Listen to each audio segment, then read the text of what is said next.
السلام عليكم ورحمة الله وبركاته. مرحبا بكم الناس الكل في قناتنا. كيف ما عودناكم ديما بوصفة جديدة وفيديو جديد. وصفتنا لليوم وصفة نتاع خفلف، معاش عندك وقت وجاي كضيف على غفلة ولازمك تعملي حاجة باهية. وصفتنا اليوم مسلي في الفور. بالنسبة للمكونات عندي هنايا كعبتين طماطم كما تشوفوا قصيتهم بشكل هذا، لهم خشين لهم رقاق. عندي قرينة فلفل أخضر. عندي هنايا هذه كمية الدجاج الموجودة عندي باش نستعملها. عندي هنايا لفاحات نتاعي، عندنا فلفل أكحل، طريف كركم، فلفل أحمر، طريف ثوم، ملح، كليل وكليل وزعتر. والدجاج هذا كان فتكم بالحديث فوحته بالتابل وكروية. الدجاج سمطه في الماء تابل وكروية واستحفظت على الماء باش من بعد نمرق بيه. عندنا هنايا بطاطا كما تشوفوا كيفاش قصيت، حتى هي ماهيش خشينة وماهيش رقيقة. عندنا هنايا رونديلات بصل، وعندنا نص كعبة قارص. اول حاجة نحطوا الدجاج متاعنا، نزيد عليه طرف زيت زيتونة، نصبوا الزيت خاطر المسلي يقبل الزيت، ونزيد معاه باقي المكونات ونخلطوهم ونخلوه يشرب هكا اللفاحات متاعنا منطا دريج ونص. تو نزيدو معاه كبية البطاطا. هذا الطبق اللي باش نطيبو فيه. نبدو نحطو فك طرونشات بصل، نحاولو نوزعوها في البلاتو هكا. بعد ما البطاطا والدجاج نتاعنا خليناهم يشربوا في اللفاحات نتاعنا، نبدو تو نضربوهم في البلاتو نتاعنا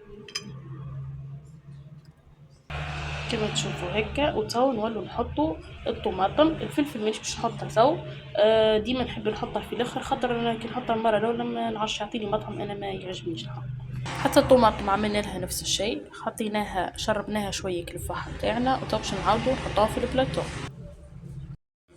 هذا البلاتو نتاعنا حطينا فيه المكونات نتاعنا. تو باش نحضروا الصوص.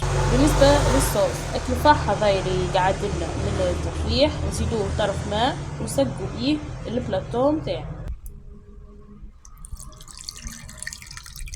نغطوا البلاتو نتاعنا بالبابي الومنيوم هكا باش المكونات باش البلاتو نتاعنا يعني اللي باش الموجود فيه الكل يطيب لنا بيسا وما تبقانيش حتى حاجه ناقصه فيه.